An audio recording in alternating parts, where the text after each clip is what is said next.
Hey everybody, Tim's back. So tonight I am back to do a hopefully quick video. It's a contest video for Tim Line. Tim Line just hit 60 subscribers, wanted to celebrate with a contest. Congratulations on the milestone. I wish you hundreds and hundreds and hundreds more. Really been enjoying your channel. If you don't know Tim, first off, I have to applaud your parents' choice of name. No bias here, just great name. Anyway, if you don't know Tim's channel, I'll leave a link below for you to check him out. Very knowledgeable, really into a lot of different stuff. He's actually just recently posted up a video about kind of ranking the Scorpions catalog. Haven't had a chance to watch yet, but I'm really interested because I know the Mercury years really well, but he was waiting on some of the earlier stuff from the RCA years, and I've heard some of it, but I'm not as familiar, so I'm hoping to maybe pick up a couple of insights. So Tim's a concert goer, really enjoys concerts. So his contest is centered around either showing 3 of your favorite closers and mention 3 of your favorite closers at a concert, or something around closers. I heard the concerts and I was in. I've seen a few bands, just a few. Got some stories. Anyway, so we're gonna start with the closers. The idea behind this is the last track of the album, how we're sending it out. This is the moment is zen. This is the needles going towards the end. You're really coming to the closure of this. And pick 3 of your best.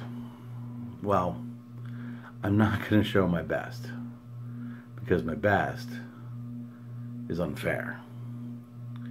If you're on the YouTube vinyl community, a few months ago there was a tag going around where it was show 10 of your favorite albums over 10 days, and each day tag somebody new. Well, I was tagged. I just realized I was shaking the camera, so I'm going to get my hands off the table because I like to be animated. I'm a cartoon. So I showed 10 of my favorite albums, but I showed my top 10, and I showed them in chronological order, well, backwards, because, you know, I've always wanted to be Casey Kasem. So my number 1 favorite album is by my number 1 favorite artist, and has my number 1 favorite closer. It's not fair. It's not fair to give that much love at one time. I will tell you, my favorite album is Jimi Hendrix's, well, the Jimi Hendrix Experience, Axe as Bold as Love. And the final track, Bold as Love, is an absolute monster. It's the perfect end to that album, and it doesn't let up.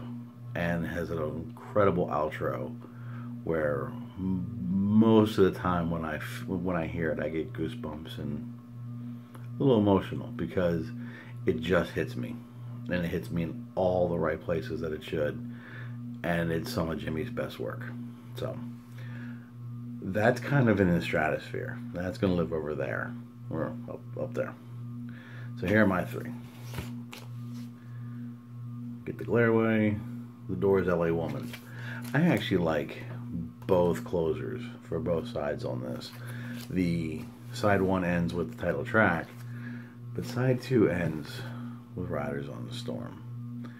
And I really can't think of a better way to end such an iconic album than with that song. We all know it, we all love it, and I think it's some of Jim's best vocals. He really shows off a great side of him.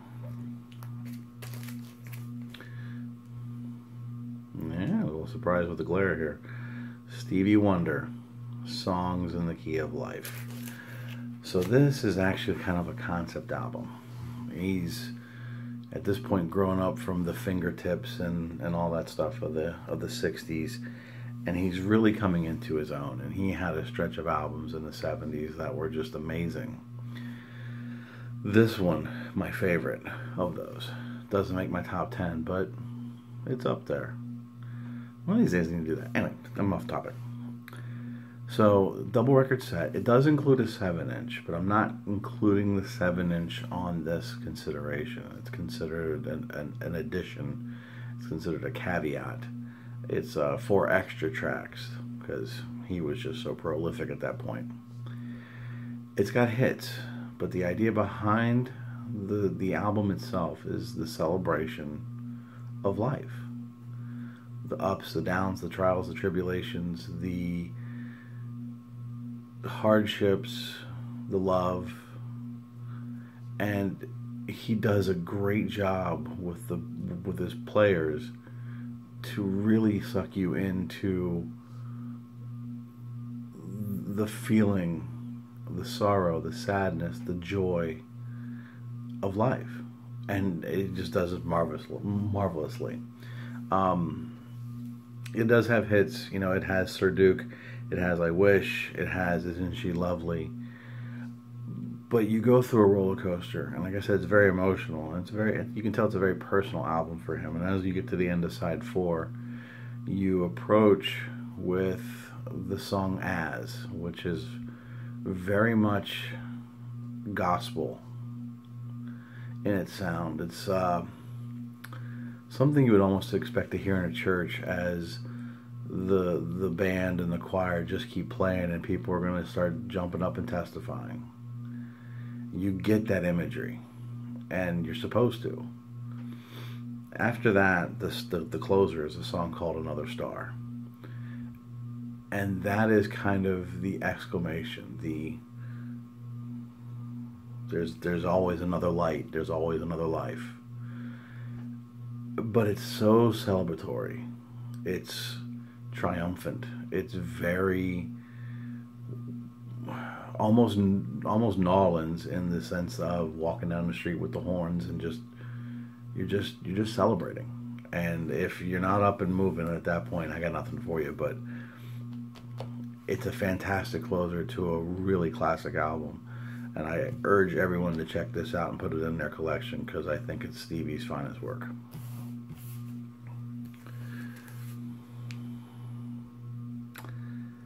And I would be remiss if I didn't speak on this one.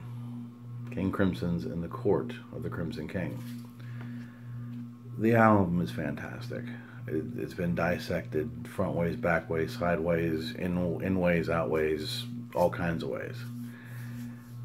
It really does a great job, in my opinion, to capture some of the feelings of manic, peace, hopefulness, and then ultimately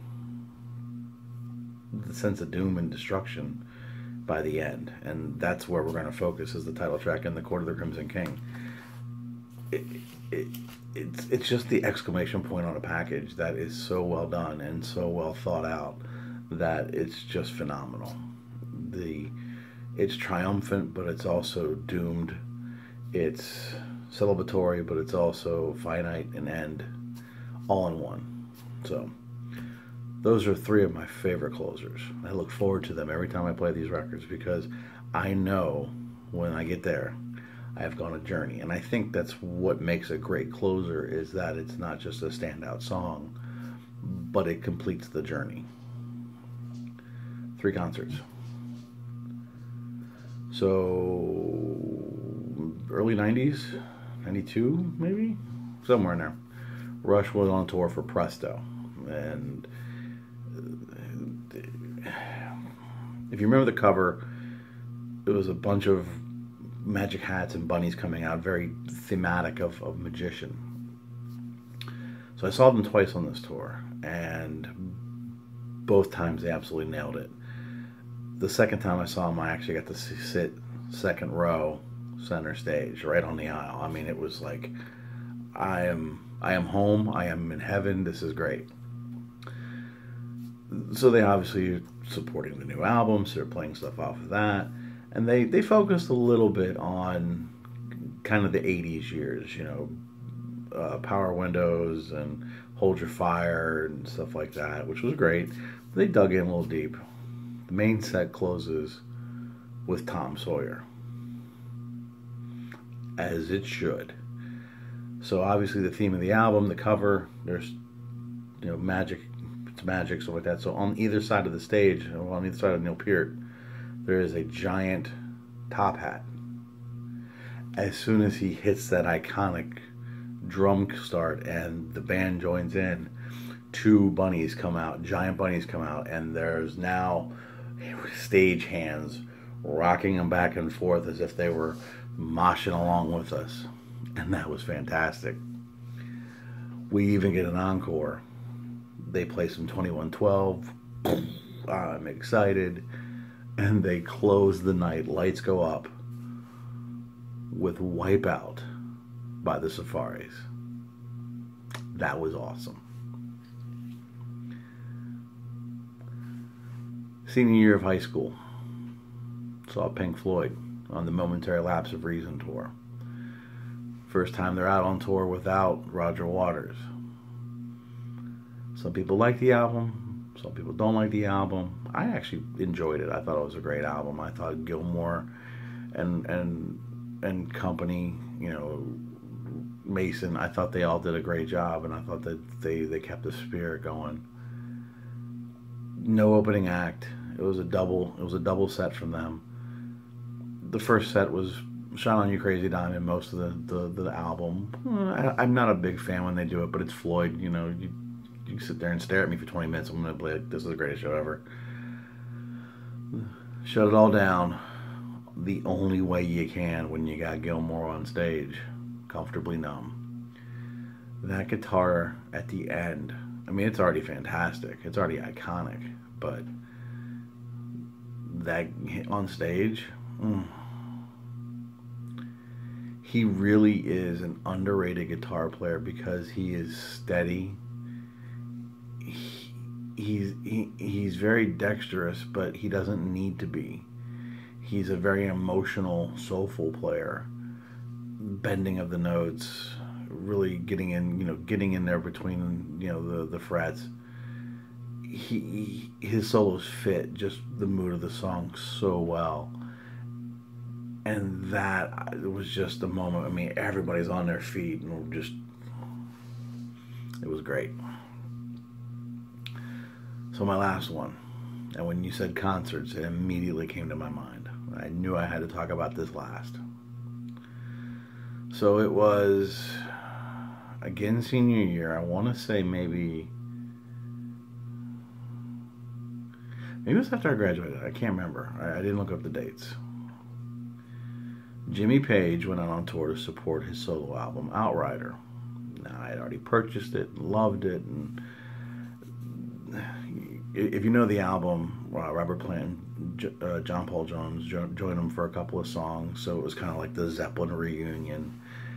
And there was always the question of, could Plant show up? I mean, he was on tour. Well, he didn't, but it was still an amazing show.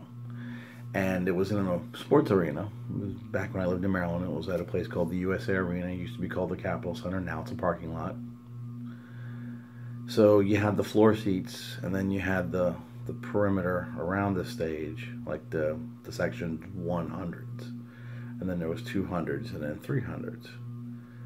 He didn't allow tickets to be sold for the 200s and 300s.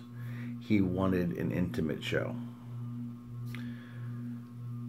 So the whole night, I mean, he's playing stuff off of that album. He's playing Zeppelin. He's playing Yardbirds. I mean, he's doing everything. I mean, the man could have busted out some P-Funk for all we cared. We were seeing Jimmy Page. I mean, iconic. So his guitar pit was was to the side of the drum riser, and Jason Bonham was playing drums. And you could see the iconic classic, you've seen it in every damn video, if you've ever seen a Zeppelin, that double neck red Gibson. And you're just like, he would reach for it, he would grab something else. Ends the night, encore, whatever, lights go off at the, you think you're going to get, a second encore. They're really setting you up. And there he is, standing there, holding it. I don't remember the exact quote, so we'll kind kind of paraphrase it for you. There is only one person who can do this song justice. He's not here. But I think all of you could do a really good job. Sing with us.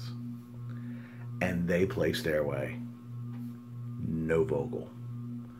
Nobody on stage sang. We sang. And we were damn good, I'd like to add. I mean, we were on point. We weren't pitchy. We hit all the runs. I mean, we were... A lot of us even remember to shout, does anybody remember Laughter? I mean, come on. We weren't playing, but we were really good.